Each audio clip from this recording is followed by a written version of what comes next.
কোটা আন্দোলন নিয়ে অনেকেই অনেক কিছু বলছে, বাট একটা বিষয় নিয়ে উপস্থাপন করার মতো বিষয় যেটা, সেটা নিয়ে কেউ কথা বলছে না, যেটা সেটা হচ্ছে যে যাদেরকে সম্মান প্রদর্শন করার জন্য এই কোটার উদ্ভব হয়েছে, বর্তমান সময় তাদের মধ্যে অনেকেই জীবিত রয়েছেন।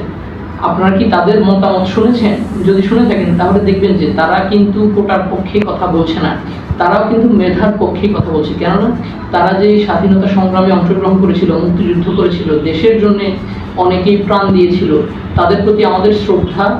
কিন্তু বর্তমান সময়ে তাদের মধ্যে যারা জীবিত রয়েছেন, তাদের উদ্দেশ্য কি ছিল? মুক্তিযুদ্ধ করবার। তাদের উদ্দেশ্য ছিল দেশের জন্য, দেশের মানুষের জন্য স্বাধীনতা কিংবা মুক্তির সংগ্রাম তারা করেছিলেন।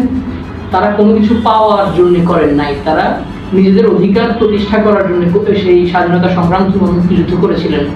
বর্তমান সময়ে তাদের মতামত হচ্ছে কোটা নিয়ে, যে তারাও মেধার পক্ষে, কোটার বিপক্ষে। কেননা কোনো সুযোগ সুবিধা পাবেন বলে কিন্তু তারা মুক্তিযুদ্ধে অংশগ্রহণ করেননি। তারা দেশকে স্বাধীন করবার জন্য, নিজেদের অধিকার প্রতিষ্ঠা করবার জন্য, অন্যায়ের বিরুদ্ধে, শোষণের বিরুদ্ধে তারা তাদের সংগ্রাম সে সময় পরিচালিত করেছিলেন। তার মানে হলো এই যে বর্তমান সময়ে যে মুক্তিযোদ্ধাদেরকে সম্মান প্রদর্শন করবার জন্য যে অন্যায্যভাবে কোটা নামে একটা জিনিস সারা জাতির মধ্যে এই বৈষম্যের শিকার হয়েছিল, অর্থাৎ বাংলাদেশ, বর্তমান যে বাংলাদেশ, এই বাংলাদেশের প্রতি কিন্তু পাকিস্তানিরা যে বৈষম্য সৃষ্টি করেছিল, সেই বৈষম্যের বিরুদ্ধেই কিন্তু বাংলাদেশের মুক্তিযোদ্ধারা সে সময় ঝাঁপিয়ে পড়েছিল এবং মুক্তিযুদ্ধে অংশগ্রহণ করে দেশকে স্বাধীন করেছিল। এখন সেই বৈষম্য যদি আপনি এই স্বাধীন বাংলাদেশে সেই মুক্তিযোদ্ধাদের নাম বিক্রি করে যদি আবার সেই বৈষম্যকে আপনি প্রতিষ্ঠা করতে চান, তাহলে কিন্তু আলটিমেটলি আপনি মুক্তিযোদ্ধাদেরকে এবং মুক্তিযুদ্ধকেই সম্মান জানানোর বিপরীতে আপনি কিন্তু অসম্মান প্রদর্শন করছেন।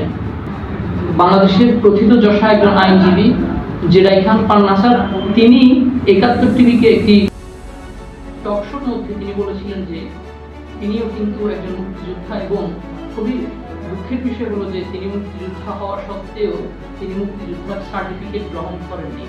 কেন করেননি? তার মনের কি ব্যথা কিংবা বেদনা রয়েছে সেটি তো আমরা জানতে পারবোই ভবিষ্যতে। কিন্তু তিনিও কিন্তু মেধার পক্ষে কথা বলেছেন। তিনি বলেছেন যে মেধার বিকল্প কখনো কোটা হতে পারে না। তার মানে মেধা, শুধুমাত্র মেধাই একটি জাতিকে শ্রেষ্ঠ জাতি হিসেবে পরিগণিত করতে পারে।